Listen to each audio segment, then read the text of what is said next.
We live in an age where the technology that we as libertarians have long been championing and arguing is going to be what sets us free from the state, but it's now growing more and more that while that's still true to some extent, we're seeing that also this new digital media age we live in is at least in some equal measure being used by the state to sow even more dissension in the culture, sow more conflict, and make the propaganda even harder to spot in real time. And that's what we're here to talk about and more here live tonight in the LCI Greenroom.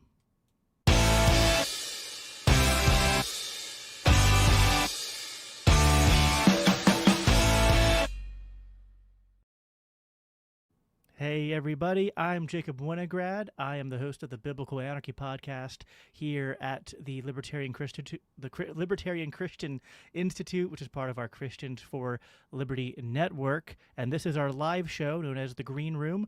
Generally do it every Monday evening like we are right now, but occasionally we'll do it different times or have two a week. So before anything, make sure you are subscribed wherever you're watching that, YouTube or Rumble or X. And I'll also just remind people to go to libertarianchristians.com if you want to find out more about what we do, what we're all about. I'm, of course, sporting my Ravens jersey tonight because the Ravens are playing on Monday Night Football, and even though I am an anarchist, I do indulge in a little bit of the bread and circuses. Football is my kryptonite. Not as much these days. I don't watch every game religiously as much as I used to, but since the Ravens are playing tonight, I thought I'd break out the old Todd Heap jersey. He was that kind of, I guess, ages me a little bit. You either know who Todd Heap is or you don't. But I'm excited for tonight's conversation. I have two guests with me tonight, one who is returning to the show and one who is brand new to this program. But yeah, I'm real interested to kind of talk about, we're going to be probably still talking about what went on with Charlie Kirk and the aftermath from there, but I think that connects to this broader theme of just, like, we don't even know what's true anymore. There are 5 different narratives that are being sort of like promulgated by left, right, and center, and even libertarians as to how to interpret this Charlie Kirk shooting and death and the aftermath. And it can be difficult, even as libertarians sometimes, who know to spot for things like psyops and false flags and political assassinations and interference from intelligence agencies and foreign governments. But it can be hard, at least for me, I think, but I think for many others too, to kind of know, you know what, these all seem like they're plausible theories of maybe what's going on here. So I'm kind of hoping to talk with our guests tonight, and maybe we can all work together to kind of figure out more about how to reasonably tell what is true and what is falsehood in this kind of digital media age that we live in. So I'm going to go ahead and stop ranting and bring up our guests right now. On to my right, I can't get my finger in the camera here, and I'm mirrored. There we go. I don't do this professionally, guys. Mark Puls from the both his podcast, the Knocked Conscious, and the If by Whiskey podcast, who was one of my co-hosts for the Provoked Scott Horton Book Club back at the end of last year into the beginning of this year, is returning to the show. And then new guest for the Green Room, Jason from, I think you have your own podcast, Drop the Mask Pod, and then you also co-host If by the Whiskey podcast. So thank you both for being here tonight, and I'm looking forward to it. Mark, do you want to go ahead and just reintroduce yourself here quickly to the audience who hopefully, if they have been following me for a while, remember you from the book club? Yeah, so my name is Mark. Knocked Conscious, If by Whiskey, those are the 2 podcasts. If by Whiskey with Jason over there. Knocked Conscious is more of a solo show, or just a group panel thing, whatever it is. At Mark Sean Puls on X, Twitter, whatever it is. Follow us on If by Whiskey on Rumble. We're Rumble centric because YouTube hates us. Yeah, I need to get better about streaming to Rumble. I am doing it tonight. I do get a little bit annoyed. So it just depends on like where I'm at in my schedule. So today I didn't get the stream scheduled till the day of, but when I'm trying to set up streams in advance, it's sometimes annoying that you like Rumble, you have to do it the day of. So Yep, 24 hours, yeah. Rumble needs to up their game a little bit there. But I do like Rumble overall. Jason, this is your first time, you and I talking, at least in the face-to-face medium. We've interacted on social media before, but go ahead and introduce yourself for the audience. Yeah, thanks for having me. Good to be here. I'm Jason. I'm an engineer in my spare time in between podcasts. I got radicalized from kind of an apathetic libertarian to completely anti-state anarchist during the COVID times. So I lived through that madness, and as we all did, and I built up more than my fair share of rage. I joined the Libertarian Party at the time because of Dave Smith's call to action, who I had discovered in that 2020 era. And that kind of flamed out, as we know. But secondarily, it really brought to light the vast disparity in how people are viewing reality. And that part is frustrating, of course, but it's so fascinating that I had to learn more about it. The primer for that was Trump's campaign in 2015. I'm not going to go too long here, but that I started seeing the media just blatantly lying. And we're talking about propaganda today. So this is a nice introduction, I think. Fast forward through the COVID times up to 2023, when COVID was kind of circling the drain, and there were still some hints of things coming back, like some colleges started reintroducing mask mandates and stuff. So at that point, I was like, nope, we're not doing this. I decided to start my own podcast to try to get another voice out there. I can't say I've been very successful, but this collaboration with Mark on If by Whiskey has been great. And I've been putting most of my energy into that now. So we're usually on Monday nights, but we're doing this today. Monday nights, 8 p.m. Eastern. You can find If by Whiskey, as Mark said, on Rumble and YouTube and X. We'll be on there. But again, thanks for having me. Yeah, of course. You mentioned you're an engineer. You are the bane of my existence as a full-time mechanic as my day job. So I spend all day cursing your folk for thinking that you can play God and come up with, I don't know what you engineer, but I at least I use very Christian, very godly language to express my anger towards these days Ford engineers for their, just increasingly creative ways to assemble vehicles and put bolts in places that no human limbs can possibly reach. So, yeah, it's pure hubris, I will say. I have to admit. It's all anticipation for the AI. Don't worry about it. Awesome. Well, yeah, I don't know how exactly I want to start this. I feel like we should probably just address the elephant in the room a little bit and talk a little bit about the Charlie Kirk saga. I guess that's now, man, when did that happened? How long ago has it been now? Like, I don't even keep track of The time 10th. well anymore. It's So, 12 days, we're not already even 12 2 days weeks. in, but this is just, and like, I don't know even what to compare this to. Like, I think the last time some kind of major national tragedy happened that seemed to linger this long, unless I'm like, maybe you guys remember something I don't remember, but like, I feel like 9/11 was the last time I remember some national catastrophe of this level happening that played out for this long. I mean, I guess there's other ones that are not quite as heavy that had long-lasting effects. George Floyd, of course, had a long-lasting effect with protests that sparked from that. January 6th. That was also unnatural. That was an unnatural force pushing that too. It wasn't organic by a large stretch of the imagination.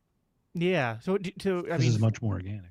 So you would say this is okay. So I was going to ask. So you think this is much more organic? Because it's hard for me to tell, to be honest. How much of this is I want your organic and thoughts how as a much Christian. I want your thoughts as a Christian because I watched much of that stuff. So I'd love to hear you guys watched some or all or most or whatever you did. I would love to hear your thoughts initially because I think that puts us on a level playing field, at least where we're thinking what we saw at the event, how you felt, what stood out, what things kind of, especially as a Christian for you, Jacob, because I'm not a Christian, so I can't speak from that angle. And I can only imagine Christianity's certainly front and center a part of this whole thing for certain, especially on the healing side of it. Yeah, I mean, I'll just really quickly share that, like, there's a lot coming out of, like, there was that memorial that just happened, and there's moments and there's sentiments being shared that from a Christian perspective that I'm happy with.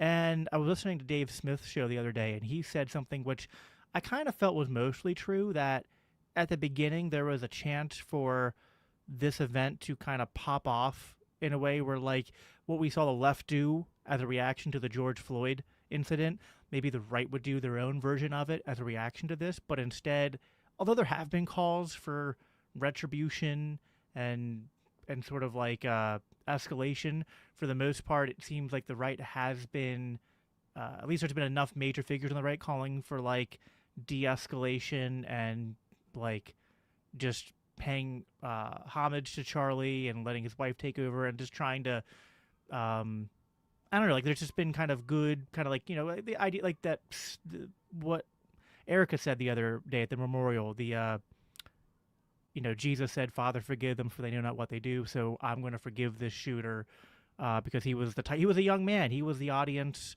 archetype that Charlie was trying to reach out to. So there's stuff that I like, and then yet my libertarian inklings can kind of like go off, little like alarm bells go off, and just be like, you know, is this all organic? Is this somewhat being played up by, like, you know, Trump was there at the rally, at the memorial, and I'm like, so was Vance and others. I'm like, is this just kind of part of some kind of like theater to kind of like, you know, similar to 9/11, which was a real tragedy, but yet was weaponized to kind of get people's emotions whipped up. And, you know, unity sounds good, but when you get unity and then that's people's emotions in that unity are weaponized towards ends that decrease freedom, it's kind of, you have mixed reactions to it. At least that's how I feel. Jason, I'd like for you to hop in and kind of share your perspective on this. Yeah, so I still don't know what happened, what the real motive is, if the killer that they say is the real killer is even the real one.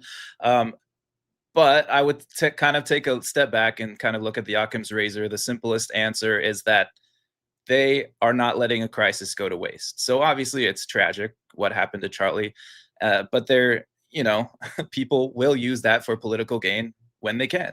And just like 9/11, even if you believe the official storyline that it was foreign terrorists, no foul play, no further government involvement on that end, even if you believe that, they still took advantage. They still went into war in Afghanistan and Iraq, who had nothing to do with it, according to the official story. So they will use these tragic events to their ends every time. So it doesn't surprise me. Yeah, no, that's, at the very least, I agree that like the most understated, like, I guess, like, you know, real, like, if you're going to sort of like reject maybe certain conspiracy theories or certain like inklings to connect too many dots, you still kind of land at that, at least the worry that this is another crisis that, yeah, like no good crisis goes to waste, and that there's the chance for that, which I guess I'm wary of.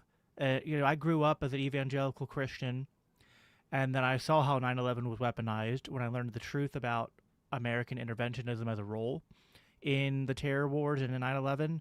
It kind of radicalized me, and I became more of a leftist. Now I've kind of circled back and become more of a right-wing evangelical again and a libertarian, but I just can't help. There's something about all this. I'm just like, this all seems very familiar, right? Kind of like I've seen that tree before, right? I've seen that scene before, like Back to the Future. It was like, I remember this one. This is a classic, right? And I'm just like, I can't help but kind of get that, like, all right, a lot of good juju going on here, like a lot of good vibes, and, you know, we're good Christians and we stand for truth and freedom. But like, I don't know, something I want to pivot to, which is, this is related, not really a pivot, but earlier today, and I responded to this just kind of like an hour ago before I hopped on here, Austin Peterson made a post saying something to the effect of like, the Republican Party is better today than it was 20 years ago. And I kind of quote tweeted it and was like, is it though? You know, kind of the Thor meme, like, is it really? Like, I don't know. Like, maybe better in some ways, worse in other ways. And to some extent, I guess I'm a little bit concerned as a libertarian and a Christian that there are parts of what is going on here that seem to, you know, history doesn't repeat, but it rhymes, right? And I guess that's my concern, is that I don't know that the Republican Party has actually learned its lesson, that Republicans and conservatives have actually learned the lessons of the last 20 years. So it just kind of makes me uneasy. What do you guys think? Like, how do you evaluate the Republican Party and like the Republican MAGA base? Because someone said, well, maybe the party is kind of a lost cause, but the base is a lot better now than it was 20 years ago. I don't know. Maybe it is, but I'm not settled on that. What do you think, Mark? I think this whole thing is just pure theater. Like, the left and the right are out to get us. It took a while to figure it out, but just keep play the same song over and over again. You're going to start memorizing the lyrics. You know what I mean? Like, here it is. The left push for authority. The right say, no, smaller government. We don't need bigger government. Then some incident happens while the Republicans in power, and then that justifies the act of tyranny to be imposed, to be cheered for by those same people who just opposed it.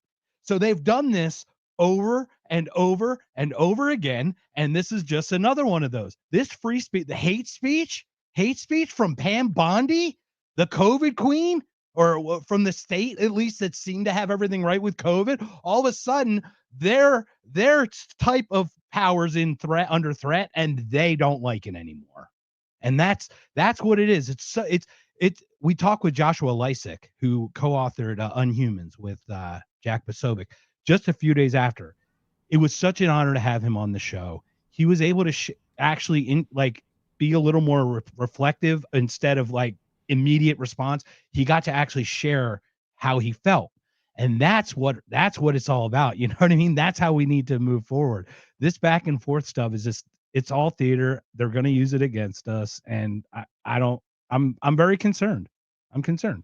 We've blown up boats. We bombed Iran, and we're telling Afghanistan to give them our base back in their country. So like, I don't know what peaceful president, we're talking about here, but it doesn't seem, the actions don't seem to justify the sales pitch. Yeah. What do you think, Jason? I mean, there's, as Mark just brought up, there's a lot of stuff going on around the world still, and this could serve as a distraction to that. Now, like, one of the good things that I've seen from the base is that they didn't, so like in the past when Trump would just say, drop this, or this is good, this is bad, they seemed to just kind of follow dear leader wherever he went, whatever he said. Yet enough of the base this time when he said the Epstein files are just a Democratic hoax, why are we still obsessing about this?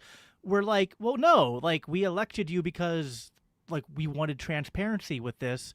This was the whole, like, what Kash Patel and Pam Bondi and all of them were running on, and now you're just kind of like as soon as you're in power, just being like, nothing to see here, everything's fine. So there's been enough of the base calling that out. And I remember, I think Charlie Kirk himself was just calling for the release of the Epstein files like the day before he was killed.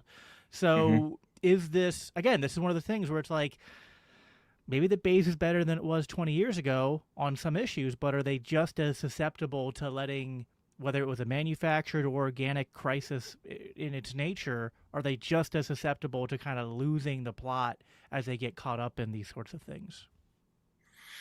Yeah, I would say the Epstein thing is a good example to kind of temper my doom and gloom about the Republicans in general, because we saw them say a lot of good things during the campaign, in Trump's campaign in particular, saying a lot of libertarian things, so much that it got a lot of libertarians on board to vote for him, and even the chair of the party, again, as your audience, I'm sure, is fully aware. But once he got into power, it was, hey, we got to go to war with Iran. He's still talking about Operation Warp Speed, how great that was. And I've only seen just a small hint of a pullback on that, but I don't think they're good. They're calling for red flag laws in the wake of some of these violent actions. But only if you're crazy. Yeah. But only if you're deemed mentally mentally ill by the state that controls whether you're have the gun or not. Only by them. You know what I said after, not the Charlie Kirk shooter, but the shooting that happened before, where I think the shooter was identified as trans, and all the right wingers came out and were calling for basically red flag laws, or to say that anyone who is LGBT, gay, or trans shouldn't be able to own firearms. And listen, I'm a conservative Christian, so I have a very conservative view of marriage and human sexuality. But what I said was, giving the government the power to take guns away from people because of their beliefs and lifestyles, because they're crazy. It's like, hey, imagine a group of people who said, hey, we worship a guy who died over 2,000 years ago, but he only died for 3 days, and then he came back to life. And now every week we meet in our gatherings and we worship him and we eat his body and we drink his blood. Like, you don't think that, there'd be people making a case to be like, these people are crazy and dangerous and should not be allowed to own firearms. Now, obviously, I'm a Christian, and I believe I might have, embellished that description of my religion a little bit. But the point is, it's not that much of a stretch to, once you give the government the power to say, X people, if they have beliefs that make them crazy, we have the ability to take their guns away. You have opened Pandora's box. Mm-hmm. And on that theme, you're on a roll with the guns. Yeah, go ahead. On that theme, like with the extrajudicial killings of the drug runners in Venezuela, I made the point on another show that it wasn't that long ago that the government was labeling parents going to school board meetings domestic terrorists because they disagreed with some policy about COVID or the trans stuff or whatever, or having sexual books taught to little kids. Those people were labeled by the not quite by the Justice Department, but it was very close. They worked with the Justice Department to define these parents as domestic terrorists. And now you're saying that because these drug dealers have been labeled as a terrorist group by the administration, that it's okay to just blow them up without any trial, any due process. So it's very scary. People can, I think the one good thing Republicans have going for them is that they do have a sense that freedom is good. And even if they don't fully have the principles worked out, that does go a long way still. So there's at least some hope for them. Speaking of blowing up, did you guys hear about Israel? Dave DeCamp's reporting. Israel blew up 4 American citizens in Yemen. 3 of them children. Either yesterday or today. Yeah. Wow. Basically, it was like a missile strike on like a motorcycle and a car, and just boosh. Hey, there is a country in the Middle East which is responsible for the killing of more Christians and Americans than any other country in the Middle East in the last 30 years. Can you name that country? Take a wild Philadelphia. Just kidding. Well, it must be Iran, right? That is a joke, everyone. Okay, it is not the X's. It is not. It is a select member of people who decidedly are evil in a nation state that are doing bad things. It is not a ethnic group of people. We can bifurcate the two. I think all 3 of us are in agreement with that, right? Yeah, I mean, I'm only half Jewish, so I mean, the nose doesn't quite give it off as much as. Is it the whining part? Yeah. Oh yeah. What's funny is I literally once a month, whether it's on Twitter or even now, people email me and they'll be like, "Oh, Winograd. Oh, I see. You're one of them, right?" And that is one of my concerns. Does that mean self-hating Jews? Does that mean self-hating Jew? Well, it can mean that, or one of them. Or it can mean that, like, oh, like, you're a Jew, so just, like, I'm going to discount your opinion. And just and in general sense. That is one of my frustrations, is that, like, I've seen some people get disenfranchised by this current administration on the right, but then they're not always jumping ship and then landing, like, in libertarian ground. Some of them are jumping ship and landing in either Christian nationalism or other sort of, like, I don't know a good label for this. I struggle for what we should call those on the right who play identity politics in who act in woke ways. I know why people don't like James Lindsay's label, the woke right, and alt-right is kind of a retired term. And all of these terms have been primarily used by leftists to just describe anyone to the right of like Elon Musk or Bernie Sanders or anything. So it makes the discourse very difficult. But there is, like, I don't want to oversell it, but it is a growing and somewhat, I wouldn't say alarming, but it's somewhat concerning level of growth in anti-Semitism and kind of like grievance-based white identitarian politics on the right. So that's a concern that I have with what's going on in the landscape too. And some of that came out as a result of the Charlie Kirk shooting, where these people were taking to the internet and going, see, we can't have freedom of speech. We can't have liberty because the left just wants you dead. So we have to give up on this idea of liberty and equal rights and whatnot, and it's just us or them. And they're playing this narrative up. Now, luckily, I haven't seen a majority on the right buy that message, but there are more and more people buying it, and it is something that I track as a lot of our work at LCI has been devoted to explaining and debunking Christian nationalism, but the pipeline exists nonetheless, and I find it concerning. What do you guys think? Do you think it is a concern? Am I wrong to be concerned? Is it not that big of a deal? Maybe it's a bigger deal than even I'm making it out to be. I'm curious what both of you think on that. Yeah, it's I would say right-wing collectivism maybe is a good name for it, because it is collective, and I wonder how much of it is just kind of reactionary, because of the left wing by definition is much more collectivist, and so they build these groups. It's us and them. It's us and them, and so the them that isn't the left kind of picks that up just naturally, because like, okay, well, you hate us. But yeah, I think there is some concern saying like, you hear that a lot. They want us dead. They want to kill us. They want to stop us from speaking.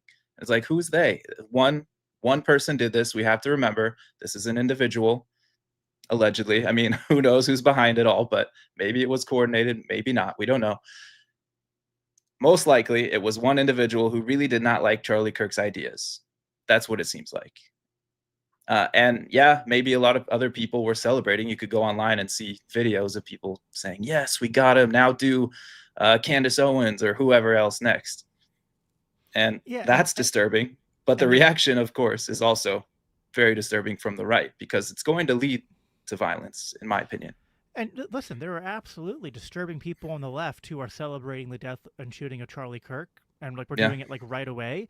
There's also people on the right who celebrate and laugh whenever like a trans person is killed or commits suicide or something like that. And it's like I don't have to agree with I don't have to fully agree with Charlie Kirk to be like grieved by his death, and I don't have to agree with trans ideology or left ideology or their lifestyles to kind of still be like, well, it's tragic if any innocent person is killed, or if someone commits suicide. I'm not gonna like celebrate that. Like I just think it's I think it's even deranged to celebrate the death of truly evil people, right? Like I wouldn't have been out in the street celebrating when Bin Laden was killed, right? Or even if like some of the worst presidents of our time, like if I have nothing positive to say about like George Bush or Obama as presidents, but I wouldn't be out there like throwing a party if either one of them were killed or assassinated, or if Trump was assassinated. There's just something weird about like celebrating with glee the death of another human being. What do you think about that, Mark? I will admit that I'm very glad that what we're seeing right now is people grabbing Bibles over guns from the right, or from whatever side that's feeling threatened at this point. So I will say it seems like there's a good, I'll say good in the, for lack of a better term, right? Only in relationship to other things, right? Like I'd rather you be high on Christ, than high on like meth shooting up a place. Like, okay. You know what I mean? Like I'll take high on Christ over that, right? So I'll take that, this group coming together like that. But Jason's point, very well made. Collectivism is what it is. This right wing, but it's not right wing collectivism. It's whoever the progressive threw out of their partyism. Like literally, this election was the left me. That's what everyone says. Nobody voted for Trump that didn't vote for him before. You know what I mean? They may have cast a ballot in his name, but I don't think a lot of people voted for him, if that makes sense. This seemed to be one of these crossed literal turning point type elections that we're still not certain that that's the settling. Like Jason made a good comment. What what would Kamala be doing right now? And I'm like, that's a great argument to make. Like, I'm curious what that would look like right now. Yeah, I mean, I think she might be marginally better on immigration and marginally better on the like not pushing tariffs, but other I than think that, she'd be less poster child for the actions. Like Trump sure. gets told in his ear and then makes a decision, this decisive thing off of these whatevers he's been fed. But she would just do whatever the powers did. And I don't think she'd actually actively be like the front, you know what I mean? So I think the state would still kind of grind the way it is. It's just who knows how, because Trump is this weird stopgap thing at times. You know what I mean? He's like Yeah, headed things off at the path. and that's like when Trump will like do like 10 bad things, and then like the one good thing he does, it's like, man, I don't know if any other president would do that good thing. No, the good thing he does is like an accident. He's not doing it based on principles. He's just doing it either because he's stubborn for like a personality reason, or just, you know, that particular day, the last person he talked to happened to have, you know, a decent argument or idea, and so he followed through with that. So yeah, no, there's yeah, I like what I see on the right in terms of that they're not overly embracing a counter collectivism or hate, but yeah, I think the worry is how much is this going to distract them from other things that are going on. I do want to take a brief pause here and read some of the comments that you all have been making. I also want to just plug, by the way, I'm only drinking soda tonight. I didn't have a chance to grab any whiskey, but I want to plug our merchandise here at LCI. We have these Biblical Anarchy podcast rock glasses, whiskey glasses. Those look great. You can get them. You can get these branded with any other one of our podcast logos or our main, or just our main logo put on there. And we have mugs, we have shirts, all sorts of stuff. You can go to libertarianchristians.com to find all of that. Freedom Uncut said -100 for putting me on hold and playing Musak. We had people just That's saying free. hi. We're going to get you on that show. We got to get you on Smarter Than a Politician, Jacob. You have to get on that show with us. So. Yes, I would love to be on that show. I'm still waiting for my We'll get you we know some people. Okay. Allegedly. Get me hooked up. So. The Voluntarian said, an individualist being part of a collective, disgraceful. I think there's voluntary, like my church is a collect. I don't know. Language is a slippery thing. It's like, I don't even know if I would want to call it a collective necessarily, but like we're not individuals in the sense that like we're just all like that like there's that meme like we live in a society, right? And I'm like, yeah, sure, yeah, we are social creatures and we live in a society, but rights and justice happen at the level of the individual. So I think that's what matters. I see Jacob in 2 trunks. I don't know. Hey, I'm sober, by the way. There has been a couple of times where I've had a little bit too much to drink on a stream, but huge fan of If by Whiskey. There are so many good shows out there that I just don't have the time to listen to, but anything that Mark is doing, I know has to be excellent. A big howdy y'all from Texas. That's William. That's our friend William. Will.I.am. Just because of my age, I feel like making the joke about Texas from SpongeBob. So if anyone understands that reference, they'll chuckle. Most of the right is too old to bother, but there is a growing amount of the right that's very young. Like there is like a loud growing minority in the Zoomer generation that are like extremely right wing and like trad in a way that sometimes feels like it's almost more like LARPing than super deep, but it's a different type of right wing, I guess. See any other comments? We got somebody from Brazil. Yeah, Gustavo. from Brazil. Look at that. Gustavo, welcome. Yeah, that's cool. Thanks for joining us. Yeah, absolutely. That's a fun one. I can say it isn't better. I've lived it and can compare the R's from then to now. The R's are a reflection of society. R's and D's are the same wings of the same vulture. Interesting. I don't know that it's... I feel like it's kind of like the same, but it's different, right? Like it's like 6 in one, half a dozen in the other. So the Republican, but that's what I said earlier today. I was like, you know what? There are some things that the Republican Party and base are better on today than they were 20 years ago, and some things that they're much worse on. I don't know how you do the math, but my general just intuition and feeling looking at it is that it's kind of a wash. But that's at least where I land. Well, you've got this cultural young movement has a lot of energy behind it. So you could get a group of half the amount of people if they're young people versus twice the amount of old people in the Republican right that are 70, 80 years old that don't know how to change a channel from Fox to something else. Like, those are two different energies right there. And I can guarantee you the youth energy, that's why they go after the youth, because the youth are the ones who actually affect the change.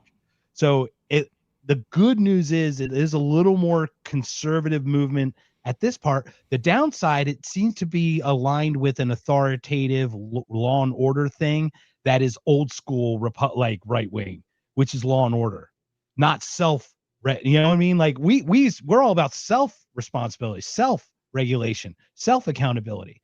These people want a group to impose that on between the state and ourselves, but they actually are the state. So they really aren't in between. They're actually on the side. You know what I mean? They're really on that side, acting like they're on our side. So there's another veil. Yeah, no, I agree. They called pro-lifers domestic terrorists. I mean, yeah, I mean, like they call anyone who owns a semi-automatic rifle a potential domestic terrorist. So, all right. Yeah, how about gun laws? Hey, it was a bolt action rifle. Yeah, really. What gun law? What gun? Someone tell me what one gun law would stop that single bolt action rifle. Help me understand that. You know, as someone who was on the left, I understand, I guess emotionally, the anti-gun argument, but it's just anytime you press people for okay, what are you going to do? Are you literally authorizing and proposing that the government forcibly sending men with guns to go and confiscate all these guns from all these peaceful people all over the U.S. and then what's the end result? Like, I don't know how people on the left can say we live under fascism. Trump is a fascist. Also, I want only the government to have guns. I'm just like, are you like? It's just like you're just shooting out platitudes. You don't have a cohesive theory or understand. Like if you believed the things you were saying, like you couldn't say both those statements at the same time. It's absolutely unbelievable. So, and there has been a growing amount. The problem is sometimes is that. I don't know what you guys think about this. Sometimes centrism is almost more of a danger than people who go a little bit more like hardcore left or right. Like sometimes the hardcore left-wingers are better on gun rights than moderate Republicans and moderate Democrats. Because I've had more success talking to radical left-wingers who are like, maybe they're like in spirit anti-gun, but then like when I give them that argument, they go, yeah, no, you got a point. Right? Mm-hmm. I don't know. Isn't that kind of most of the arguments, though? That's the Charlie Kirk special. Is like he was punching down to college kids who didn't really have a foundation behind their thought. They just had a thought. Go ahead, Jason. Sorry about that. No, I forgot what I was going to say. Well, I want to talk about you brought up the bolt action rifle, Mark, and I want to talk a little bit about before, and then after this, we'll move to the section where we'll kind of just make it more casual, and we're going to react to some clips and posts that my wife curated for us. But I am curious to get your guys' thoughts on, like, how do we evaluate the narratives at play here, right? There's the official narrative being sold. Then there's the, like, maybe the opposite extreme is people out there who are, like, immediately, like, the next day or the same day, we're like, Israel did it, right? And listen, I'm a huge critic of the government of Israel. I understand the undue influence Mossad and the Israeli government have on our country. I believe Hillary Clinton has unalived people. So it's not like, as a libertarian anarchist, that I can't wrap my mind around the idea that politicians of our government or any government won't at times conspire to unalive people that they have an agenda to unalive, right? Like that is not my issue with those arguments. It's just, and like I think this is kind of called like arguing from a conclusion. I don't know how we as libertarians deal with this, because on one hand, I understand like just kind of follow the facts, maybe go with like the most plausible explanation that relies on the least dot connecting. But at the same time, it does feel like, as much as we've been able as libertarians to make technology like social media work to our advantage, to like be able to cut through the propaganda from mainstream media, like they don't have a monopoly on communication and reporting anymore, so that's to our benefit. But then sometimes it feels like the way that they've adapted, like if we're going to talk about the state in the abstract, in this chess move of people who are advocating for liberty and those who are advocating for total control, the counter move has been to weaponize technology to almost make it to where now the way to control the masses is to endlessly fracture the narrative, where instead of it's just here's our one official narrative and we're gonna like propagandize it so hard that you're gonna believe it.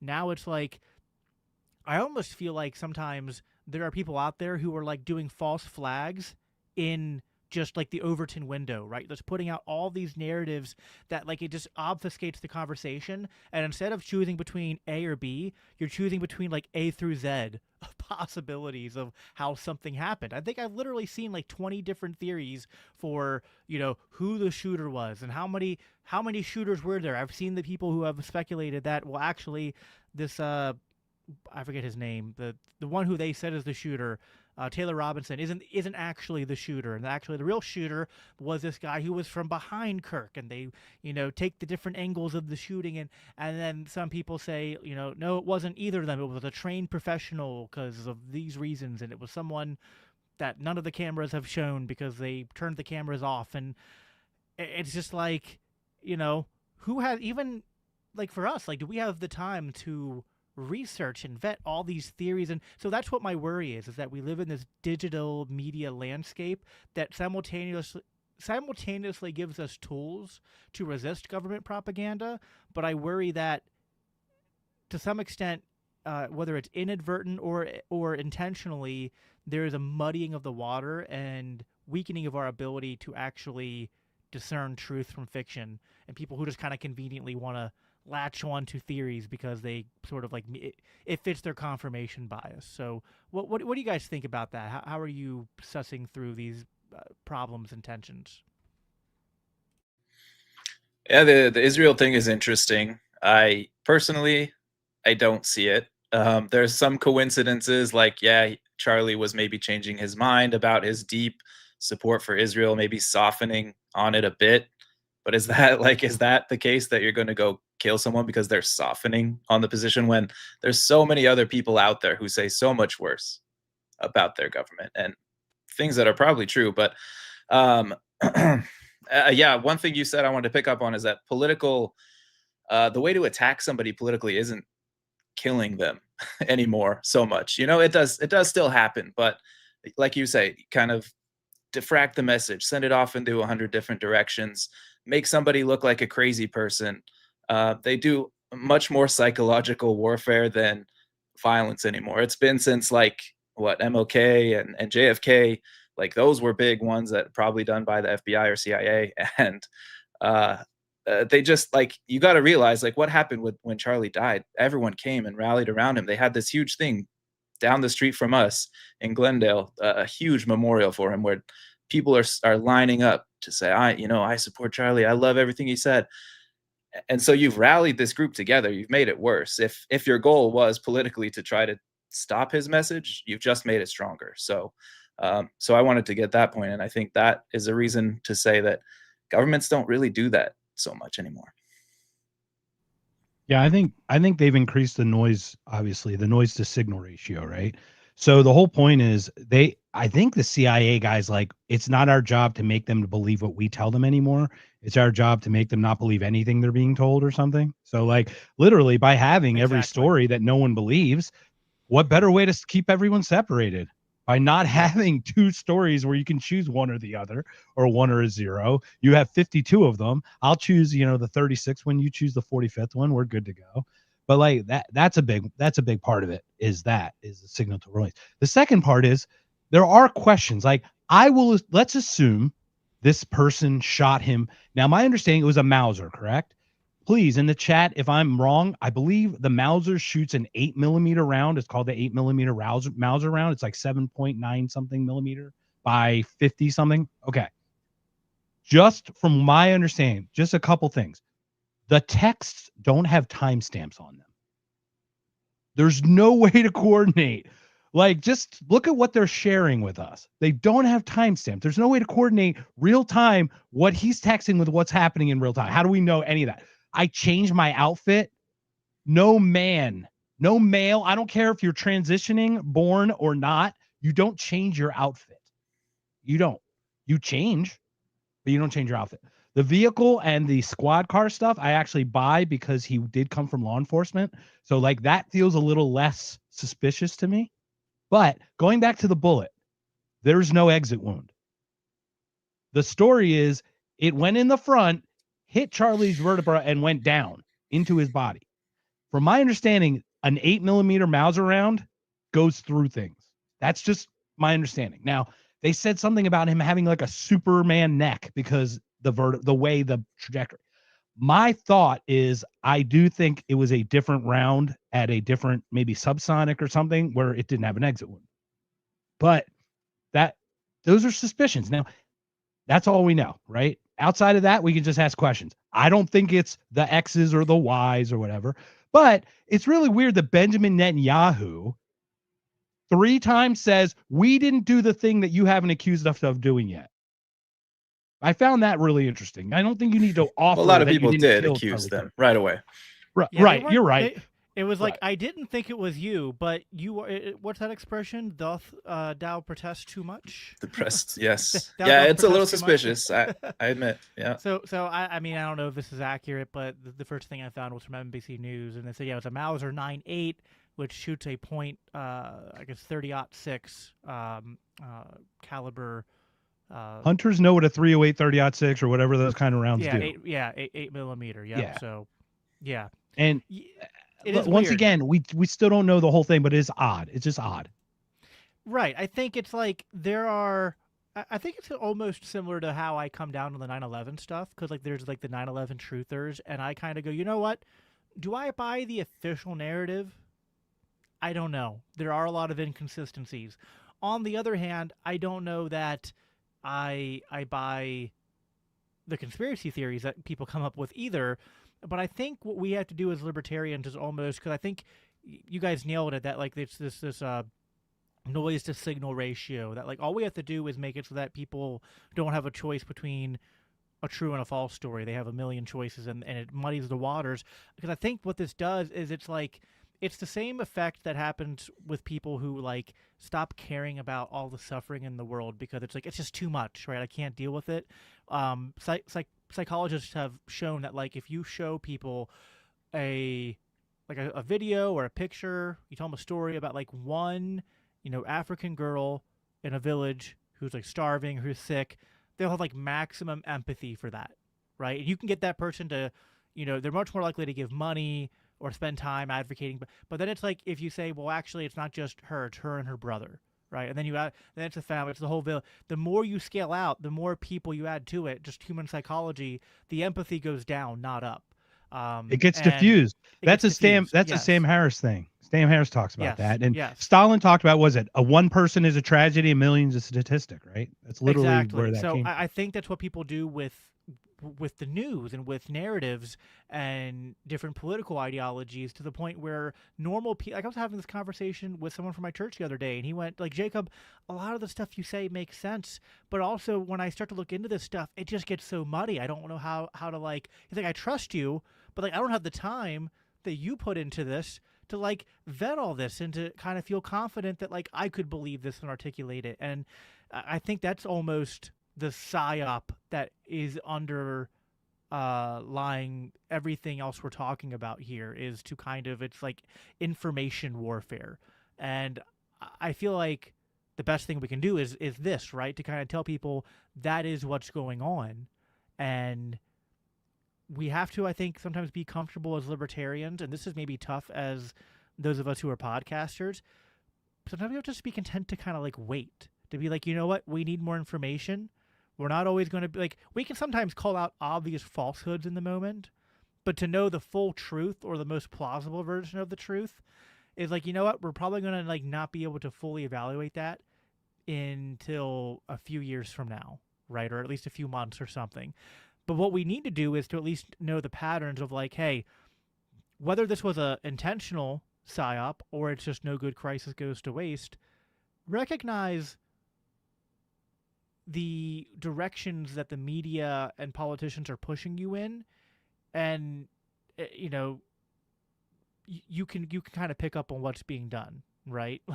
Like when it's being done to push you towards hating the other side more, be skeptical of that, right? When it's being pushed towards, well, this is why we have to give up liberty in this area, be skeptical of that. Be skeptical of the narrative that's being used to back wherever someone is using that narrative to infringe upon liberty.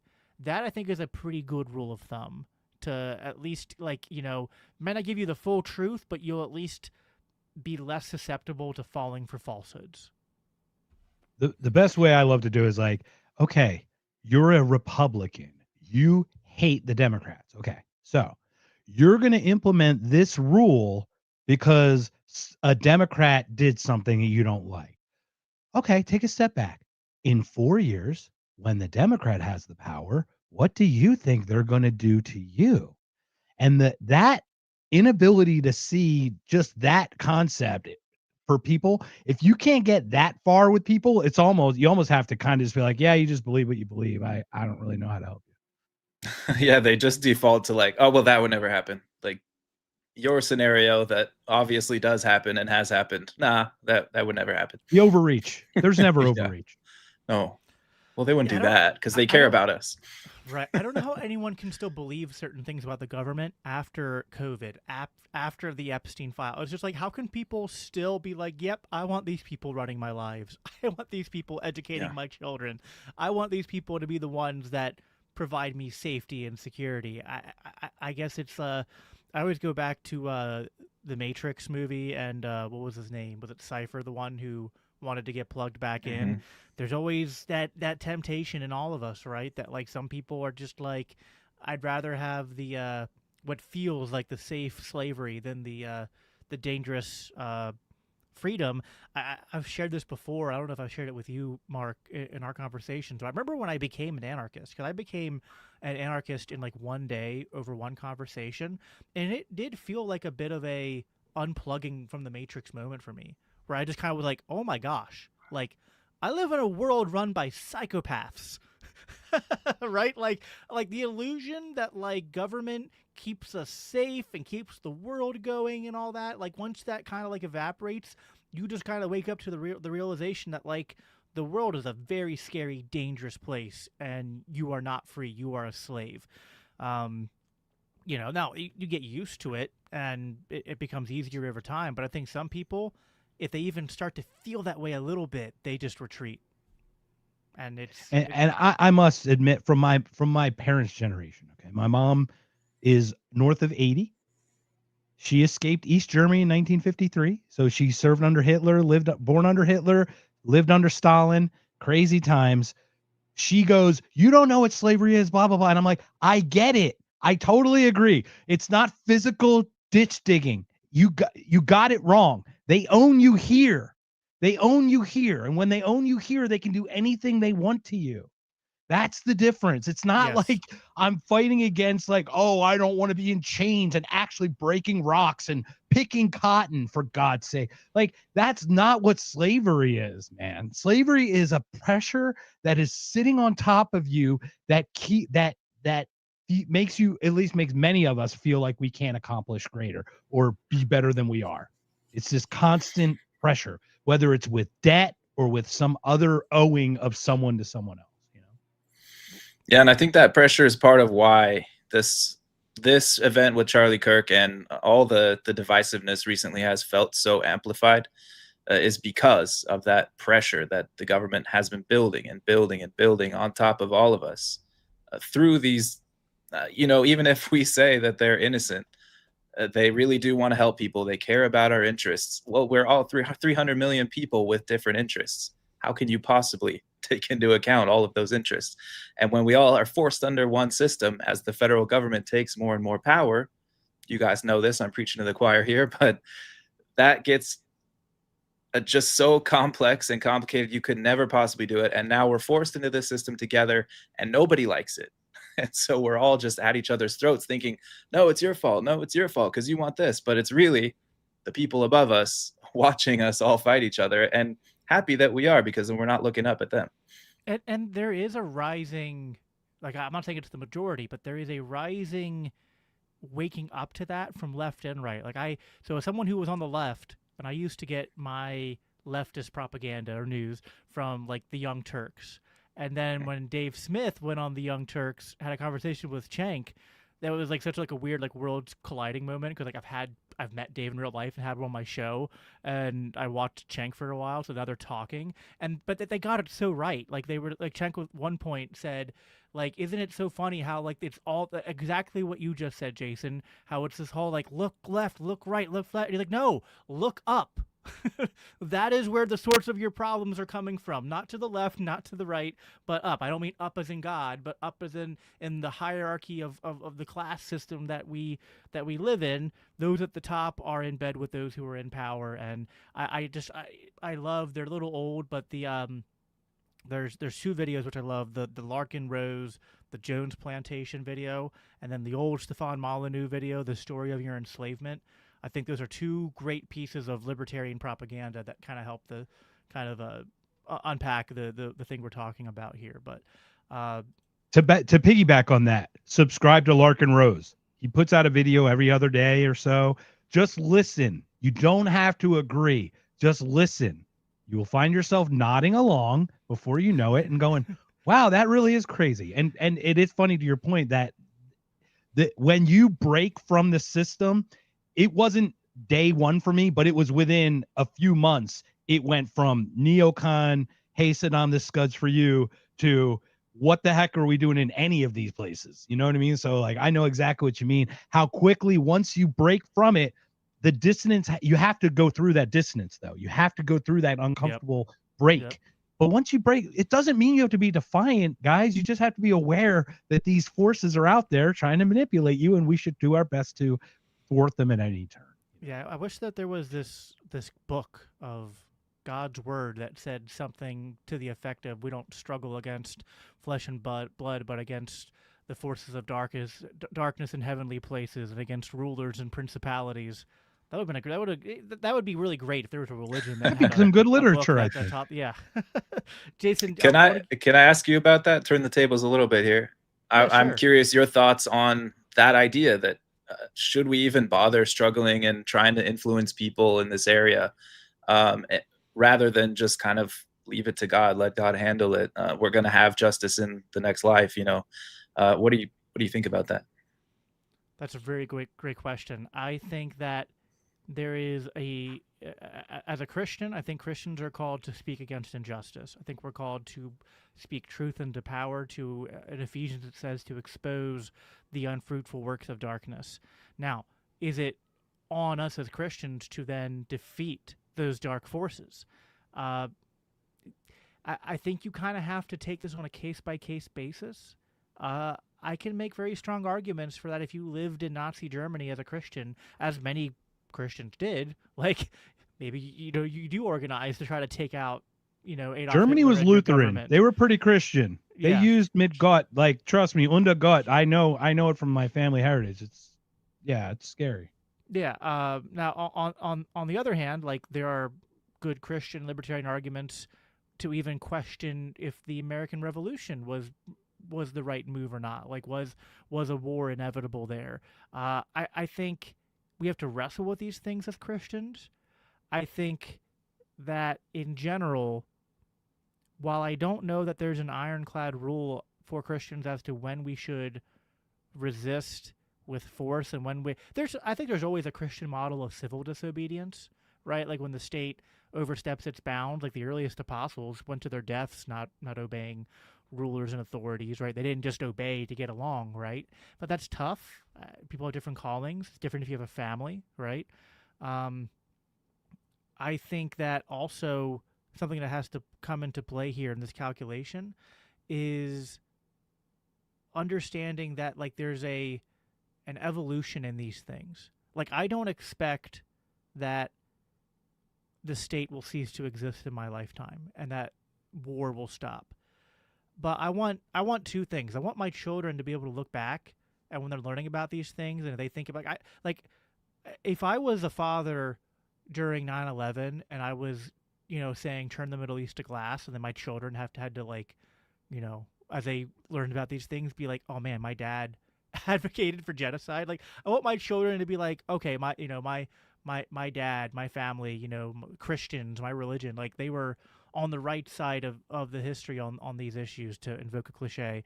And I also think that, like, listen, if you would have told a slave abolitionist in 1840 that in 25 years America would be abolishing slavery, they probably might not be that optimistic. I don't know, right? And even then, the abolition of slavery wasn't like a neat overnight thing. And then you as you were saying earlier, Mark, like in some ways we are still slaves today. Murder is wrong, slavery is wrong, theft is wrong. Yet these are sins which will probably exist till the end of time. That doesn't mean that we stop opposing them, but we do have to understand that like culture and society evolves and advances over time, and I think the bend is towards justice and towards liberty, but it's a slow march. But I think that slow march is driven by the remnant, the radical remnant who refuses to compromise on the truth. So we do leave it up to God, but God uses his church, God uses those who advocate for what is true to push society in the right direction over time and to, progressively push. Because like simultaneously we live under like this evil government and empire that's like maybe the biggest government in history in some ways. And yet there are ways in which society has advanced morally and culturally and socially over the last, several hundred years or 1,000 years or whatnot. So it's complicated, but I think that's the tension that Christians have to walk, is trusting God, but in all things. Like, I'm Reformed. I think we trust God for everything, including salvation, but yet he works the accomplishment of his plan through his people, through the body, which is the church. I would argue, though, Jacob, wouldn't your civil disobedience be within the range of your predetermined faith structure morality to begin with? So you already have a structure of morality based around it.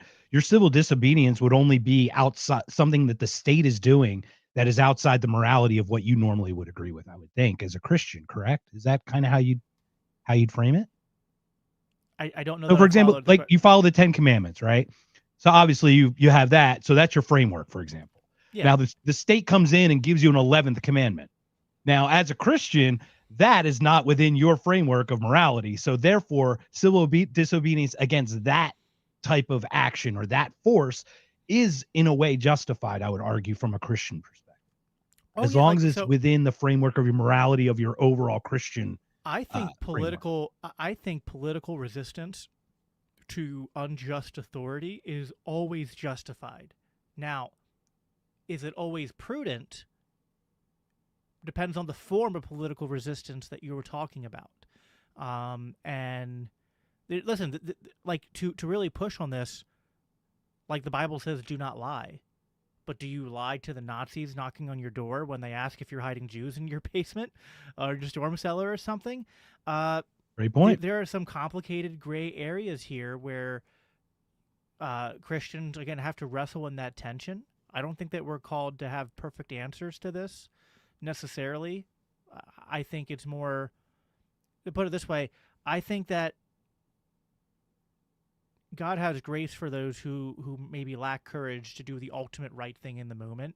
Maybe the ultimate right thing in the moment is sometimes to be willing to lay your life on the line to stand up to tyranny. And yet, I also think that sometimes like, listen, what we're doing right now is political resistance. We are three men sitting online. We could be, and there's a sacrifice here, right? Like in a Misesian sense, we are saying that part of our like I value my family. I love spending time with my family, but part of my obligation as a father and a husband, as a follower of Christ, is to model for my family, for my children, to stand up for what is right. And so that is why I have devoted a certain portion of my time every week to joining other men like you to, peacefully resist the regime I find myself in, to call out their unjust authority, to call out their evils, to call out their oppression. And listen, I know I'm maybe speaking out of both sides of my mouth here when I maybe said the American Revolution wasn't justified.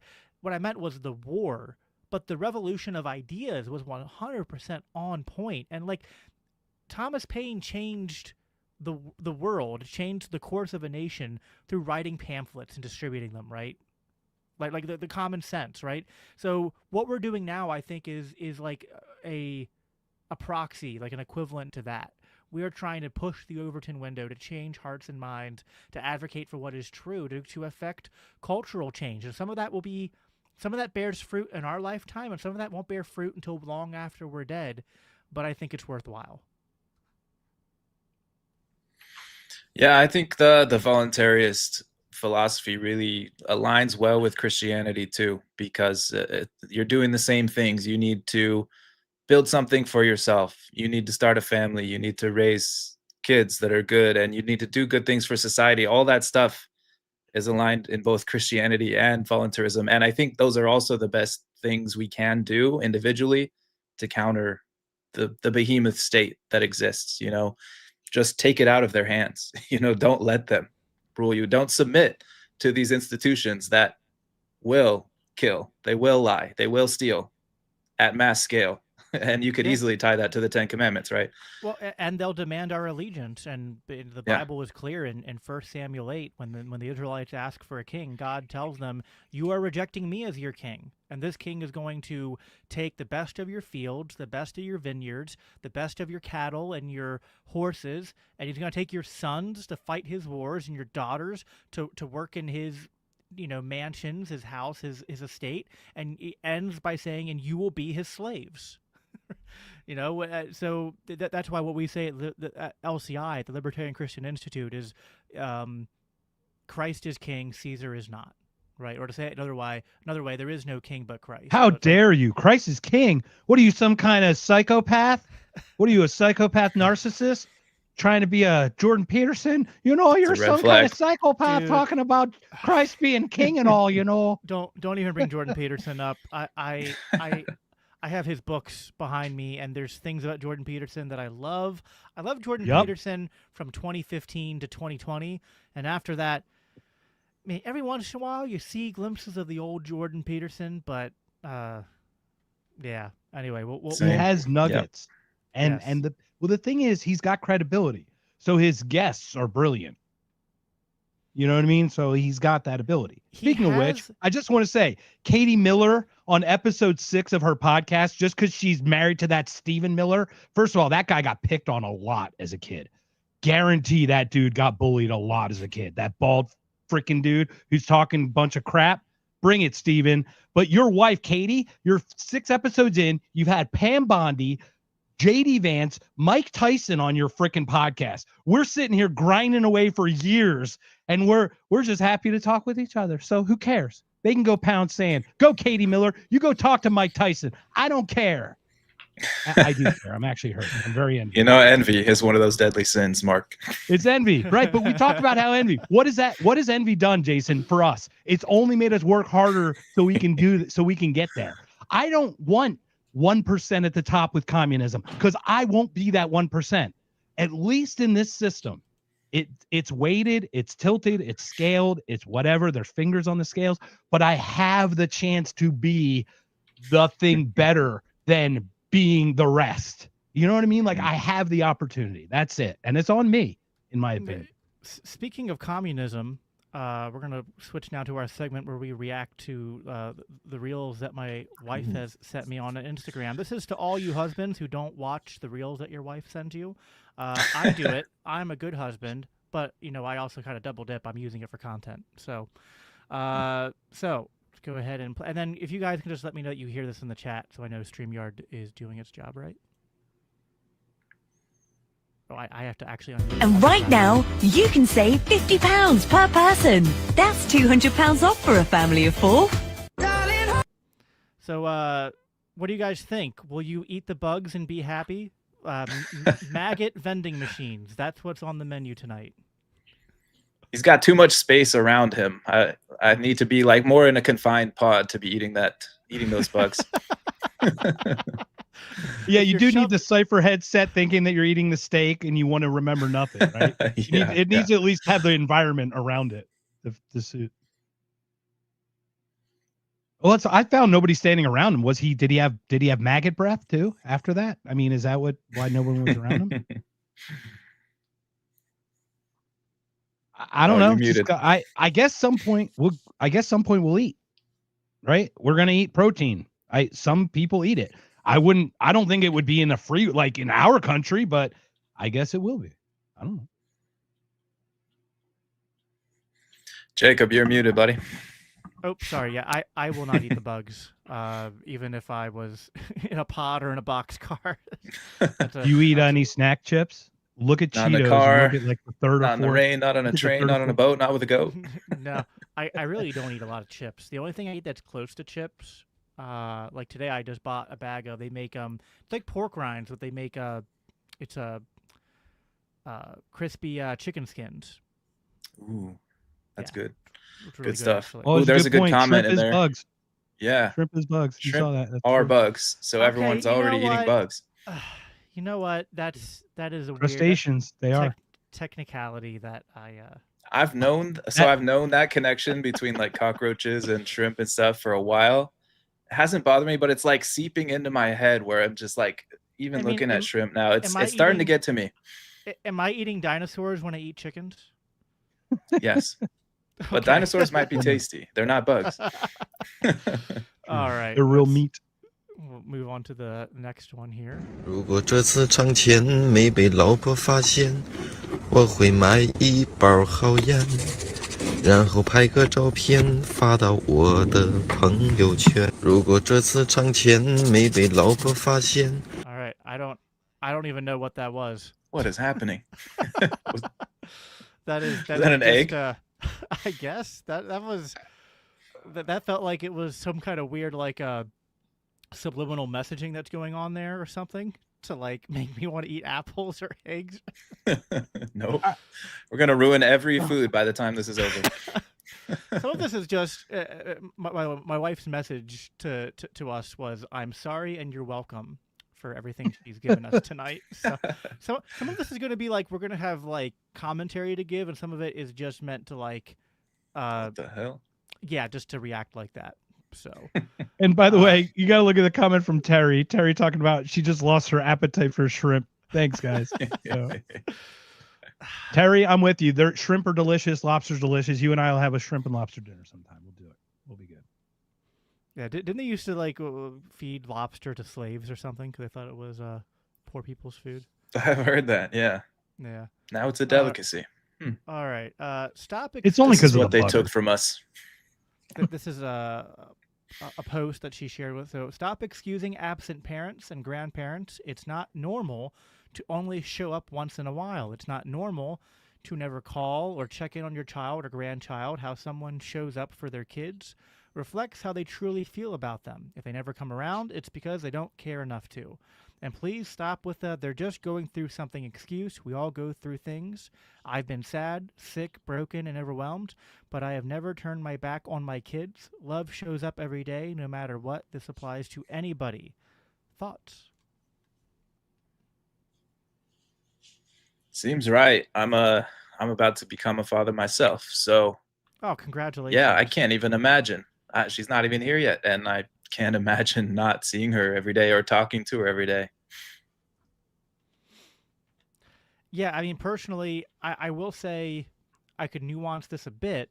Like, I don't think there is actually an excuse for not spending time with your kids or your grandchildren. I do think that there is something to, I just recorded an episode on this, it hasn't come out yet, but there is something to the idea of the effect of the Federal Reserve and the inflation culture that we live in, which is just the sad fact that people have to work more than they used to. So it does make it harder. Like our leisure time and in an economic sense is much more scarce than it used to be. But it just it makes it harder. But if you care, you'll make time for your family, right? So, yeah.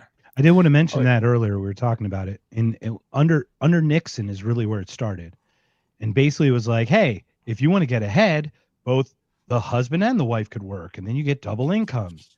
Well, that kind of became the standard then, to the point now that we're not able to even meet that standard, and with the devaluation of the dollar, makes it even harder. But that is no excuse for that, for absenteeism in your child's life. I would hope that pro-choice is literally pro-choice, like you wanted your child. So, have it.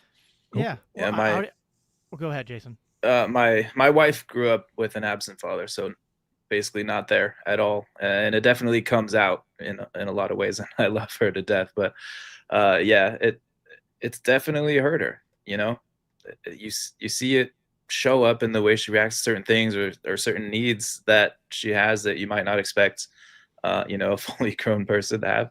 Again, not a knock, it's a fact of life. And I do understand though, but then she had a single mother, right, who had to work 2 jobs, 3 jobs to pay for things. And you got to understand that too. You got to do what you got to do to make ends meet. Yeah, I think and that's part of the thing too, is I think they're using that to distract us because they keep us busier. Yeah. So they can take more responsibility off of our shoulders. Well, and so why do you need to take care of your child? We can do it for you.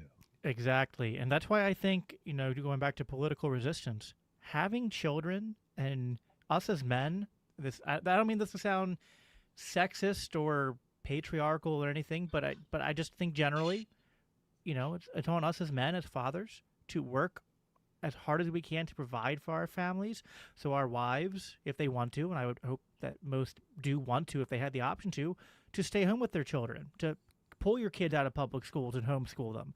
That is like the biggest form of political resistance you could do, right? Not put your kids in, I'm assuming all of us here are woke to the origins of school, right?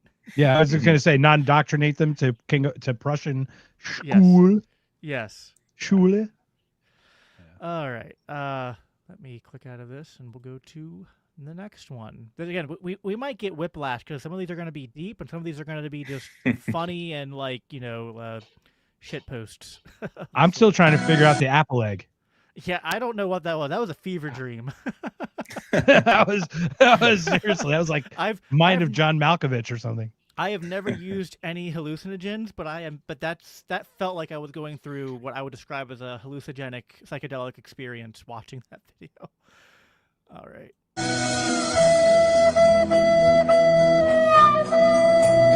Oh, okay.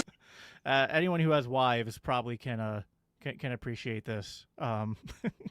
My wife constantly first of all, my wife always has to have the biggest cup of water possible, and then when it has a lid, I don't know why. Do you guys do this? I just obsessively, everything I close, I just feel like I have to make it closed as tight as possible. I don't clamp it down. Oh yeah. It like to the point where even sometimes I can't open it later because allegedly the whole pickle jar thing's not a joke, guys. Allegedly, the strongest grip of a woman is less than half the grip of the weakest grip strength of a man, allegedly. That's like a fact. You just have your wife grab you on the wrist and then grab her on the wrist just a little bit and just see the difference in how you're at. All right, next. What's with the Stanley Cups, though? I heard there's a new one. Oh, I get it. Shoulder work. Oh, yeah. Oh gosh. That's a good. But Jason, you were talking about the Stanley Cup. Make that point. I think there's a new brand that people are into. I don't know. My wife was telling me, but I don't know what it is. When they all defected, they blew up, didn't they? Didn't they have like some kind of like recall or something because the lids popped off or something? I don't know. I'm like, dude, you can't even make a cup right.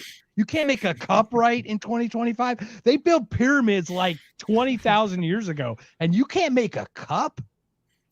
Man, What's going on? The shoulder work though reminds me of those signs that say no dumping. And every time I see that, I just imagine somebody dropping their pants right there and taking a dump. Dropping a growler. It's like there's this old I think it might have been a Vine back in the days of Vine, but it's guy driving and he sees the sign that says road work ahead. Like, gee, I sure hope it does. It do. Kind of like low trash tier dad joking right there. So. Yeah.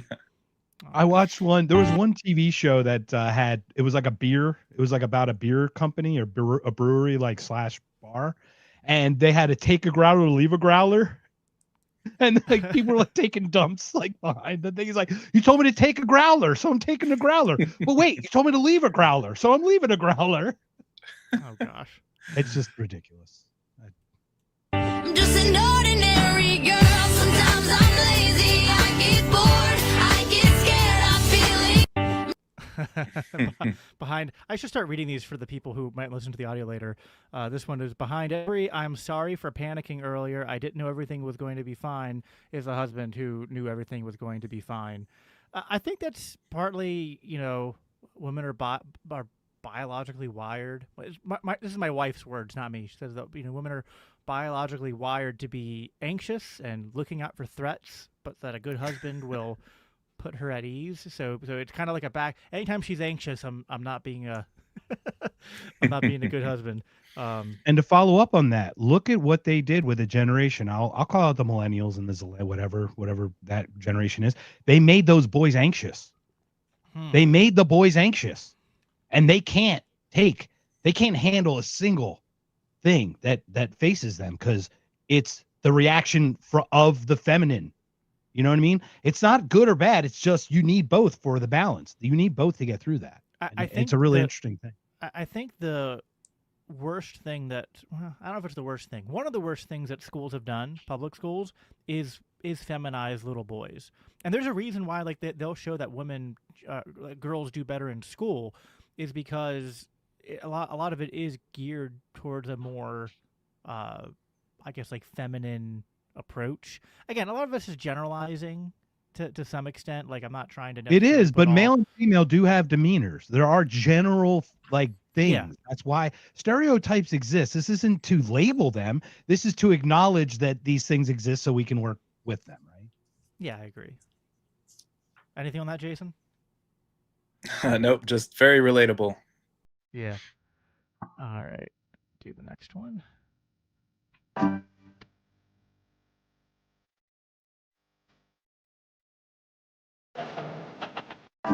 That's funny. Years ago, I asked God to send me the right woman. He sent me one so right that now I'm always wrong. Even when I'm right, I'm wrong for being right. As you can tell, my wife and I have a good, healthy sense of humor and ribbing on each other. Ooh, fire. Fire. The winner takes it all.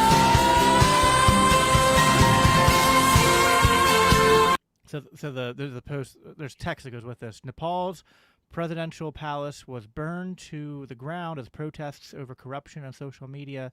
Protests over corruption and a social media ban spread across the country. The movement began on Monday after the government blocked Facebook and other platforms last week. Protesters demanded action against corruption, and demonstrations continued even after access to the apps were restored. On Tuesday, Nepal's prime minister resigned and fled after protesters torched his home and chased his finance minister through the streets.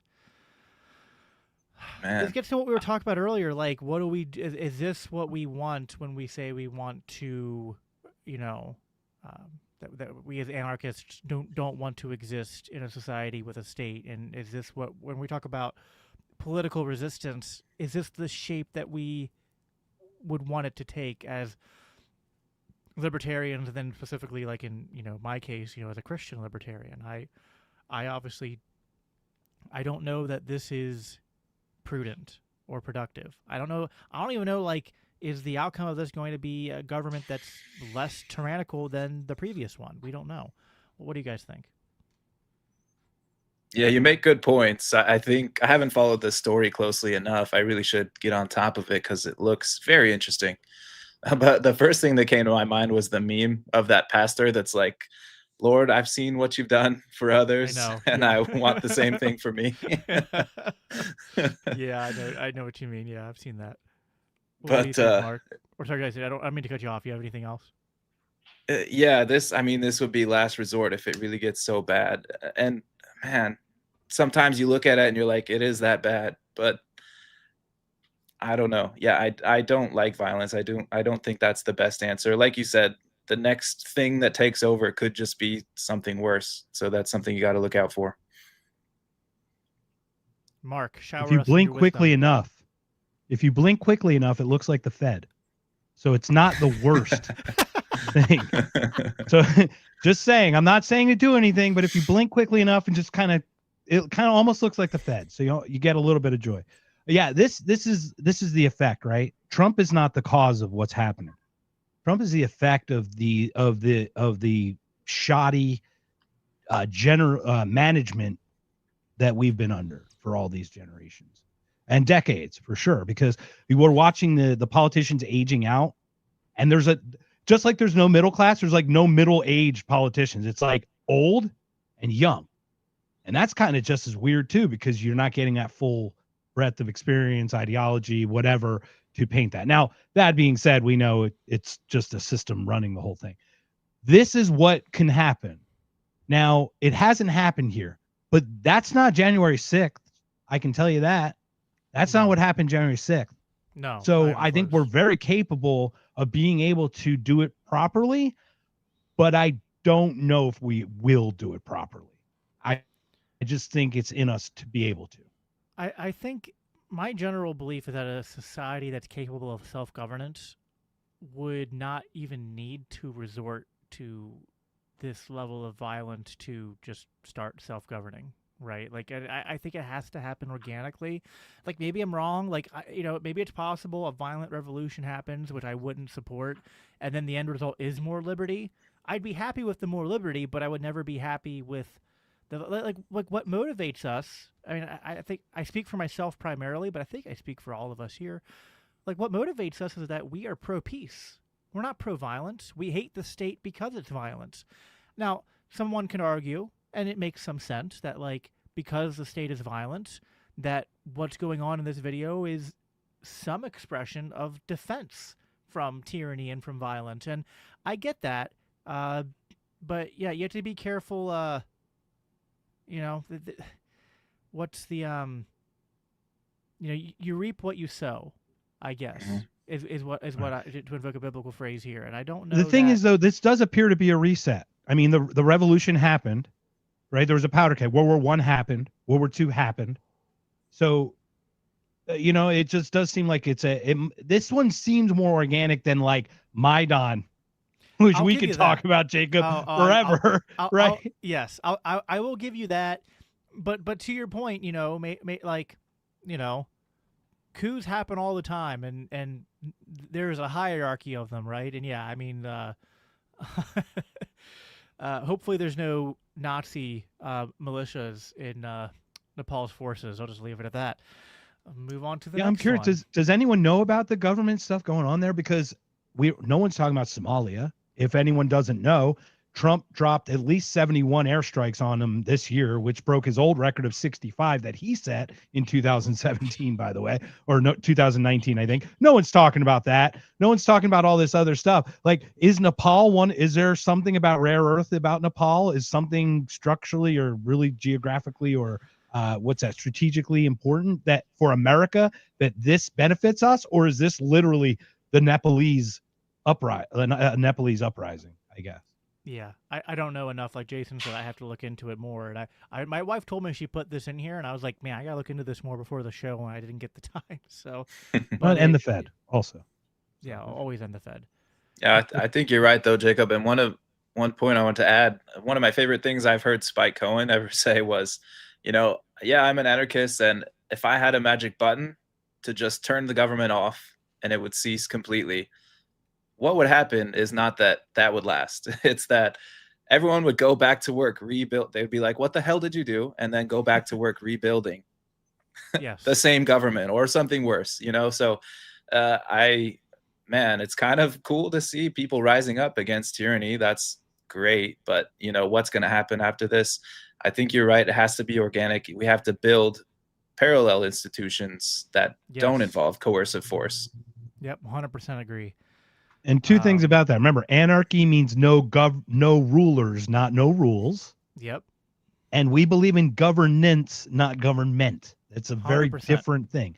Managing your life is much different than being tyrannically oppressed.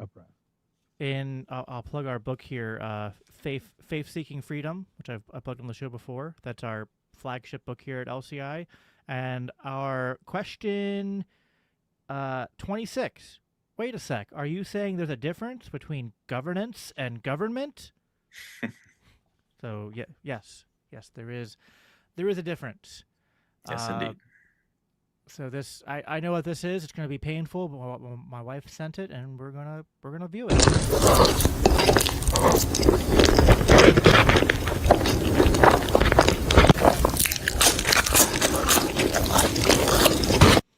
We're doing it wrong, boys. People make money just eating food and being disgusting on the internet. You're trying to be smart. Just stuff your face. This is nothing compared to what I've seen people eat and volumes. This is tame. This is pretty tame, actually. This is tame. Thank you. Thank you, Mrs. Wonderrat, because that was tame. Looks pretty good. Like, where's that one dude that got super fat doing the noodles and then he like lost like 300 pounds or something? What was that guy's name? I know exactly what you're talking about. That was wild. I forget, but it was like, oh. Yeah, no, that was insane. Speaking of Spike Cohen, we got a post here from Hey, I predicted the future. Yes, you did. Precog. Multiple things are true. Jimmy Kimmel hasn't been funny since the 90s. I don't even think he was funny then. He actively wished for every one of us who didn't get the COVID shot to be refuse treatment and die. And besides praying that, he repents and turns to Jesus. I really don't care to hear much from or about him again. And then the second thing in hyphen, the second point, because multiple things are true.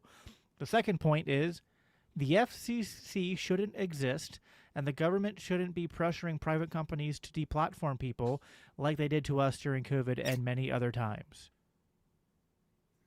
Yeah, I saw this tweet. I think there's actually more to it. I don't know if there's more slides here. But he had several other points to add. They were all very good. Spike's one of the good ones. Yeah, Spike's one of the few people that if I had to retweet someone without reading their post, and it was Spike Cohen versus anyone else, it's like always Spike Cohen. Like, I don't even have to read what he says. I'm gonna be like, I'm not 100. Like, I don't like using the term 100% to describe my confidence in almost anything. But I'm about 100% certain that I would agree with anything Spike posted, and I'd be confident to retweet it. So that's because Tasha keeps him straight. It's true. That's 100%. Like, it is interesting. I do look at these people who have come to faith. Like, Spike recently come to Christianity, or at least been extremely expressive about it. His come to Jesus moment and whatnot. And I look at Tasha as a strong woman. I look at Erica Kirk, for example, as a strong woman. And it's like, it's so weird that we talk this. I don't even know what it is. I don't want to call it left, progressive, whatever this infestation, something about women empowerment. It's like, women have had the power, man. They are, first of all, household decision making in a family. It's like 80% the wife or the mother, or the wife and mother make the decision. Like, men are the calmness, and women do I don't know. It's so hard to explain. It's like, I don't understand how the value was taken away from women who had power to give them power in a different way that becomes like a combatant adversary versus a collaborative person to your mate, to the other. I don't understand what caused that. If that's actually an evil intent, or if it was a greater good, the road to evil's intent, the intent, whatever, the what is it? The Yeah. path to evils and paved with good intentions. Was it a good intention that went awry, that they didn't foresee this thing, or was it an actual like we can really screw people up? I'm just curious what you guys think. I think I'm not an expert on this, but from what I've seen, like some people will say like, well, I'm a first wave feminist, but I'm like, you can read some of the writings of the first wave feminists and they were kind of arguing for the end conclusions that we see now. So I think that there were things that like there were things about the status quo between men and women that were wrong that feminists were reacting to, but it was just kind of like we don't agree with Democrats, and then Republicans are like, we're anti-Democrat, right? We're anti-left, and then we're like, yeah, no, but you're still wrong too. I think it's kind of how it is with patriarchalists and feminists. It's just kind of like the Family Guy meme. It's like kids, you're both awful. I think common sense and biblical ethics, when it pertains to masculinity and femininity and the relationship between men and women, are not easily reduced down to like an ism of like, feminism or patriarchalism or egalitarianism or whatnot. Because like I think men and women are different, right? I think they're complementary though. I think they're equal in the eyes of God, but I think they are different in ways that feminism does not account. Actually, they're different in ways that feminism accounts for and intentionally sought out to undermine. The earliest feminists basically were writing that they wanted women to become more like men. So you can kind of actually draw a straight line from early feminism to modern day transgenderism. Right. And I don't know if unironically. Camille Paglia considers herself a feminist, but if you listen to her work or read some of her work, it's impressive because she's like, in order to be a man, you have to be a badass. She's like, you can be. It's just not your default nature, but it's like it shouldn't be the cultural thing. It's just you can be, but to do it, you have to become the energy of the man. Like, you know what I mean? And it's a different energy. It's a different type. And we've seen women who were bosses like that. We've seen women with some serious masculine energy, no doubt. Yeah. What do you think, Jason? Yeah, I think there's a reason that, those differences in roles and behaviors evolved for men and women to complement each other, of course. So I don't think anyone should be forced if you fall outside of those norms, you're somewhere outside the bell curve, fine. No one should force you to be what you don't want to be, but to try to mold society in the image that you think it needs to be is the same problem that we get with government, trying to force everyone into one path, and no one's free to do what they want to do and they should be doing to make themselves more prosperous. That's a working theory I have is what happened in our Generation X kids who were different. Those parents were really hard on them. And they were really tough on being different. They didn't have the grace I think you should have. Those people got resentful, bitter, envy, got into these positions, said, I'll just take your kids now. And that's how that started to fester. And it seems to be almost like that's how I've seen it happen is we should both have the grace to allow people to be different within the realms of living together, whatever. And also, accept that it's okay to not be, or that it is. It's so weird.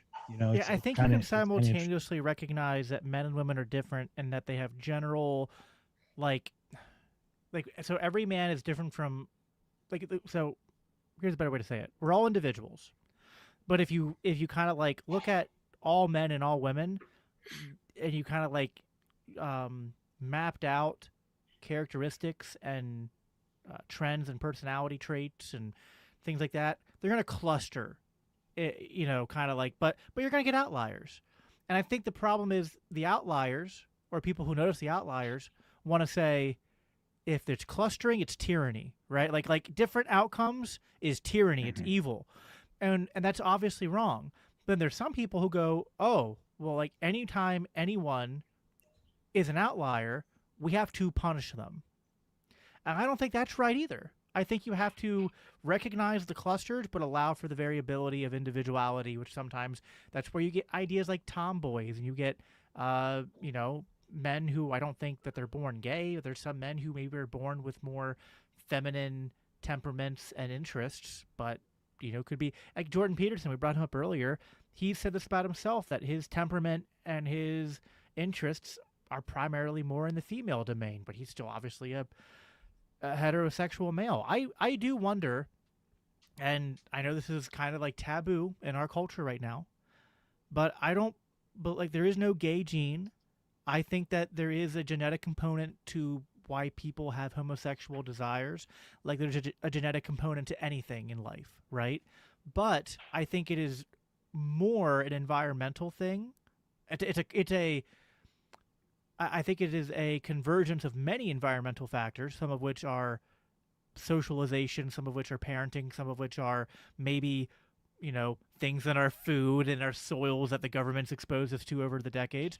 I think one of those things is being too tyrannical towards like maybe a young girl who's more masculine or a young boy who's more feminine, and being like, you're wrong, and that can kind of like condition them to be like, well, if I'm wrong, then maybe my sexuality is wrong or my sex is wrong, right? And so anyway, there's a lot there, but that's kind of like my thoughts on the topic. And it touches it's a scab. I picked that. Sorry. Yeah, no, there's a lot there when you start talking about feminism and the roots of it and the effects of it, for sure. All right, we'll do a few more here before we sign off. Nope, it is not playing. Why is it not playing? There we go. It was a coincidence that Let me start over because the audio wasn't playing. Oh, now I gotta scroll up. There we go.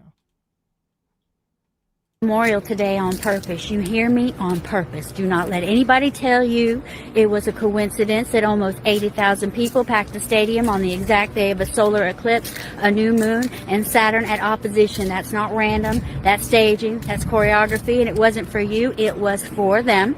And here is the ugly truth. Crowds are batteries. When tens of thousands cry, chant, and sway together, you create a current. Science calls it collective effervescence. Spirit folks call it energy harvesting. I call it what I see it, stealing your grief and cashing it in. And this playbook isn't new. The Romans did it in the Colosseum, blood and bread to distract the people while the empire pulled strings behind the curtain. Televangelists do it every single Sunday, whipping a congregation into tears, then passing the plate at the peak. Even Hollywood showed you the metaphor in The Matrix. Humans strapped in as living batteries, feeding a machine that doesn't give a damn about. Wow, there's a lot there. Yeah, where do you start with that? And you are I'm like, hi, I'm Mark. There was a solar eclipse. I thought we didn't have one scheduled for another 4 years or something. Well, that's like one of those things where it's like, they had you had me in the first half. I'm not gonna lie. But then she almost at the end went back to sounding almost kind of sane, but in the middle with the whole clouds and energy and astrology and alignment, it's kind of like, okay, that was a little but yeah, these things are lined up. Like, pick any moment in time and something is lined up somewhere, so you can associate it to that. Yeah. The alignment stuff, silly. The collective energy stuff, I do think has a reality to it. There have been instances where they've shown like a global sorrow at world events that were actual tragedies, like globally. It's interesting. I've had experiences too, so it's like hard to explain, but like some of the personal stuff, it's different. But what she said about the energy stuff, she actually did kind of clarify it. She just said it was so weird. It was crazy. But yeah, the feeding of the machine, we do it with our money, our time, our attention too. Mm-hmm. So she did really kind of circle back. Is like, yeah, you're feeding it that way, not just like we are a battery, but that's also, any resource that it uses from us. Yeah. No, and it ties back to where we started, really, with the not letting the crisis go to waste. Yeah, of course, they're making it a show. They're doing something to, strike your emotions so they can get away with whatever action comes next. If I had one criticism about the event, if I were be completely honest, one is I wish they would have turned off the Turning Point USA scroll in the background while everyone's talking. Maybe put it on between guests or something. but it's like, or put Charlie's name up there. It just did not make sense. That's the theater that really stuck out to me, was that backdrop of the Turning Point USA. Like, I think it's like 3 lines of it going across the background. And you're like, just turn that off while they're talking. Turn it off, or put Charlie's name up there with, birthday, whatever. Something just different. That's what really seemed commercial to me about it. I don't know if that stuck out to you guys. Yeah, I didn't see any of it, so I'll take your word for it. You're smart. It's good. It just is the felt greatest. Yeah, again, there's if you show me clips from the event, a lot of them are good, but then like if I was watching the whole event and just, I get wanting to celebrate him, I get wanting to like pull something positive out of something negative, but there was a point where it just felt too much like theater, and I felt like that was actually kind of like undermining the actual human, genuine moments in a way, which it did, unfortunate. And it did. It just seemed overproduced. Yeah. In a weird way, like just pushed, forced, Yeah. But I will say, is like Turning Point USA bought my boss's old building before we moved. So like they were a weird, not connection, but just like an adjacent thing. I've driven by it a couple times going on my way to Costco, because you got to go to the Costco. And it's been crazy. It's been a crazy crowd of people. I'm curious how it's going to look in a month. Like, I know it's still going to be something, but like, I'm just curious how it's, who the devotees are, the real, like, obviously everyone's currently going, but time will give, also let's follow the money. Let's see what direction Turning Point USA goes. Yeah, do they take $150 million offered to them by BB, or do they not, things like that. Just, those curiosities. Like if Turning Point suddenly becomes more pro-Israel than the Daily Wire, then it starts to kind of be like, okay, it doesn't prove anything, but it starts to clarify the playing field a little bit, I think. Right. And I think all of us, the 3 of us, have just had a healthy kind of wait and see approach. The only thing I've tweeted about it is bad opinions don't justify murder. That's the only thing I've tweeted about the whole situation. Not X, Y, and Z happened and this and that. Like, we have let's just, everyone slow down a little bit. He was more based, though, in some regards than I realized. Like, there was this one clip I saw, I think the Libertarian Party in New Hampshire shared it, where, like, someone came and was like, oh, I studied economics in college. He's like, okay, do you know who Mises is? Like, do you know who Hayek is? Do you know who Rothbard is? Do you know who Milton Friedman is? Do you know? So I know Keynes. You're right. Yeah. So like, Thomas Sowell. Yeah. Yeah, he brought Thomas Sowell. Yeah. I mean, so it's just like, he. But anyway, even his bad takes, like none of it justified it. I think we'll end here with one of the reels she sent me. His one with Charlie in it. I think we'll do that for the last one. Mattress firm. It's a money laundering scheme or something. Allegedly. We're not doing the Dominion thing here. Okay. No. It is allegedly. There is a conspiracy theory out there, and we're going to get lawsuit after lawsuit. There is a conspiracy theory. Alex will be deposed, and all of our text message will be made public. Look, I didn't come up with this. Have you seen this, though? This is wild. There's something going on. There are too many mattress firms in existence to justify the amount of mattresses people buy. When's the last time you bought a mattress? Exactly. And I didn't buy it from them. Then why is there a mattress firm on every exit in every city? There's so many. Think about how popular Chick-fil-A is. We don't even have that many Chick-fil-A's, and you have lines going around the building, and they don't have that many franchises. And yet, any given city, there's like 100 mattress firms, and nobody buys mattresses that often. So how is the demand for this many mattress firms making any sense? So just so I understand the argument, whose money are they laundering? Probably the cartels. Yeah. Well, then you got it. Allegedly. Allegedly. Mattress firm. What do you guys think? Mattress That's firm such a great one. I mean, I kind of buy the premise. People don't buy mattresses that often. And there's so many. There's one going up, a brand new one around the corner from my house. And I'm like, what's going on? So I ask questions. Yeah, I'm curious. What do you guys think?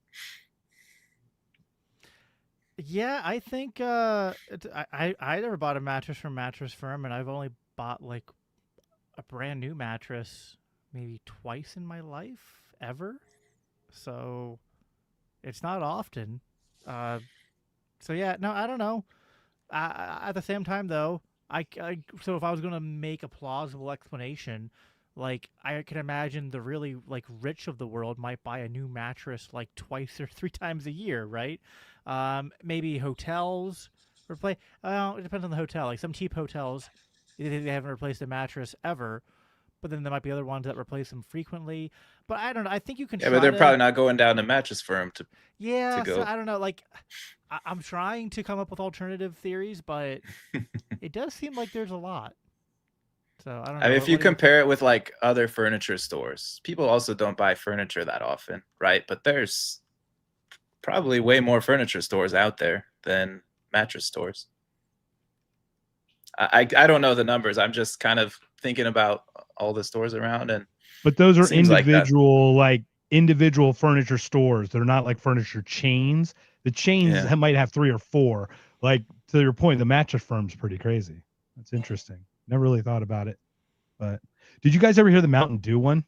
The Mountain Dew theory, the conspiracy theory about right when they release, just look this one up, everybody, but right when they release a new flavor or drink, right after a huge disaster happens. Yes. And some guy did they just released Baja Blast, some new blast thing. He goes, I guess we're going to get flooding in Texas or Houston or something. And then they had that flood like a week later. Or there was like a volcano. No, was it a volcano or there were fires? Yeah, there's a volcano going off. Yeah. Yeah. I mean, yes, I heard this before. Yeah, that's one of those things where, again, it's like this is the tough thing. This goes back to the theme of the episode. I'm glad I picked that one for the last one. And, we have to be careful as libertarians. Like, we're good at finding the connections, but that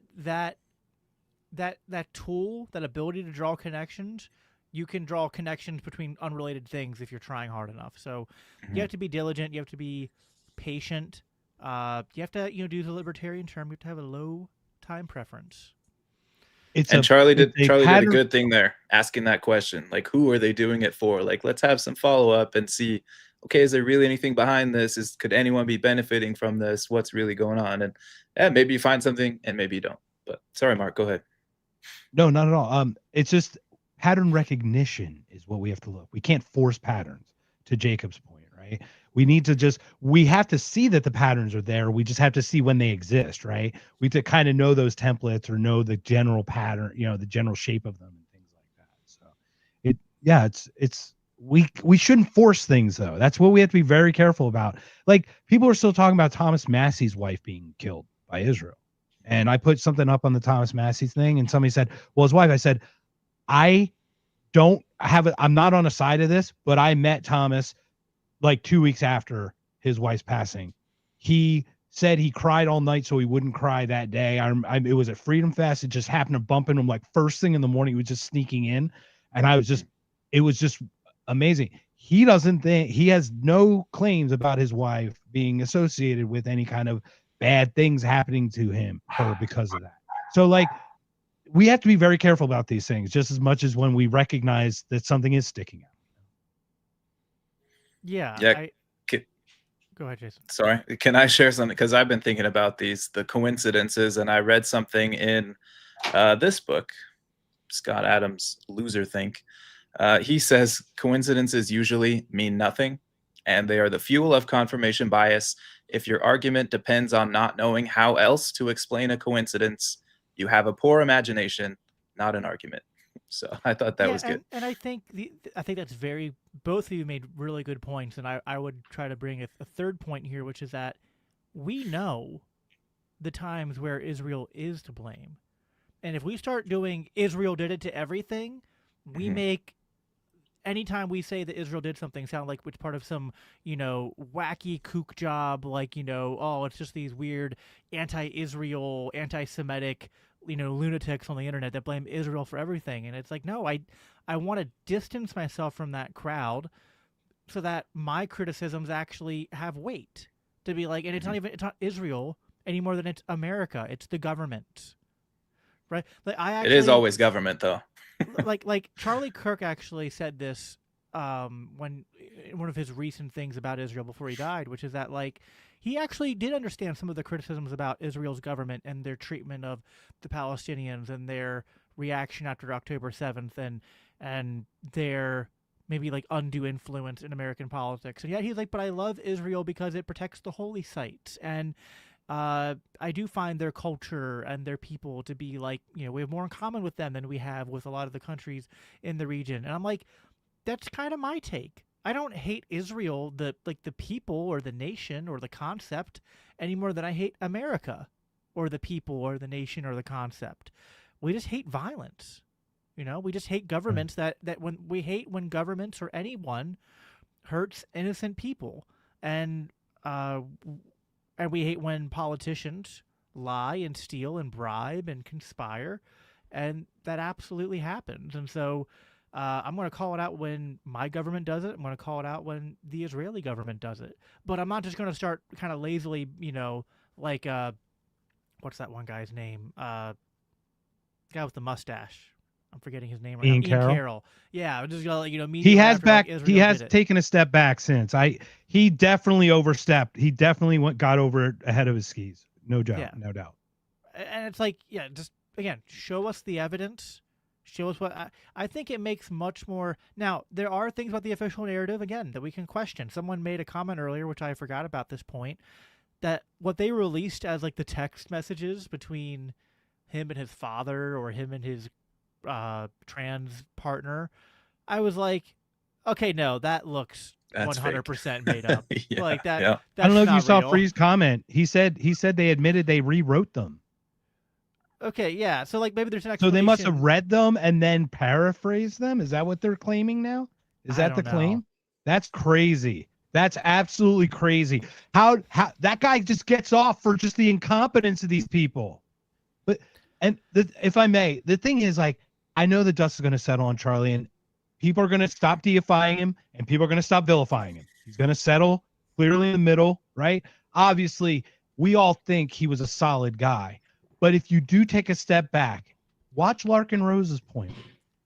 What he it's not him. His heart's kind, but he advocated for a group of people to do things to others. So, like, the things that we've realized, I think he was getting there. I do think he was cracking and getting there. He was getting the point where it was like, oh, what I'm advocating for is actually tyrannical in addition. We need a different solution that's not tyrannical to solve this problem, right? I think that's what we're going to find, right? Is that, look, yeah, he was a good man, a great husband, a great father, but he still pushed for the state doing X, Y, and Z. And we realize that's just not going to cut it. I think something you just touched on, which this will be my last point, and I'll let you guys kind of make some closing remarks before we go. Something we need to get better at as libertarians is not just standing up for what we're against, but pointing out that a lot of problems people think we need the state to solve, we can solve without the state.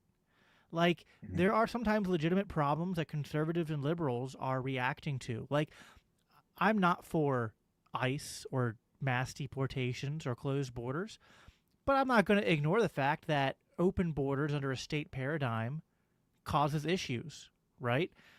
The solutions are to create more freedom in society, that when we decrease welfare, when we increase the ability for people to discriminate economically, to have freedom of association and disassociation, when we have effective criminal justice systems that actually punish real crime and don't waste their time punishing a bunch of victimless crimes, that this would do a lot to alleviate these problems. That, like, hey, we have actual solutions for these problems that people are reacting to in society, whether it's gun violence, whether it's violence from anyone, whether they're immigrants or they're born here, whether it's economic problems, whether it's diseases and pandemics. Like, we actually have ways to solve conflicts and solve societal problems using the market and not using the monopoly of the state.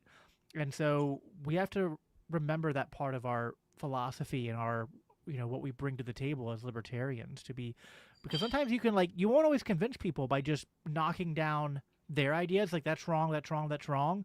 They're going to get to the point where they go, well, what do we do?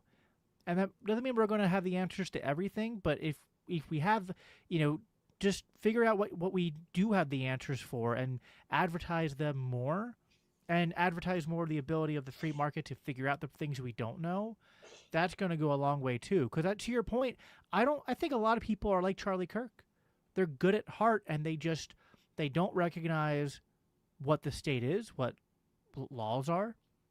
They have like that disconnect, that cognitive dissonance, and they don't have the full imagination to imagine how to operate and do things without the state. That's where we can come in, and we can, to honor Kirk's legacy, persuasion, not force to solve problems, but he did have the right ethos, right? So he didn't have the right ideas all the time, but he had the right ethos, which was conversation and persuasion and not force. So, Mark, Jason, any order you guys want to go in, give your final thoughts before we close out, and make sure you plug anything you want to plug before we hop off as well. Yeah, very well said, Jacob. I think that's exactly right. And to Mark's point, he did seem to be coming around. I kind of wrote Charlie off early in his rise to stardom, because I was just like, this guy's too much of a conservative for me, not quite my thing.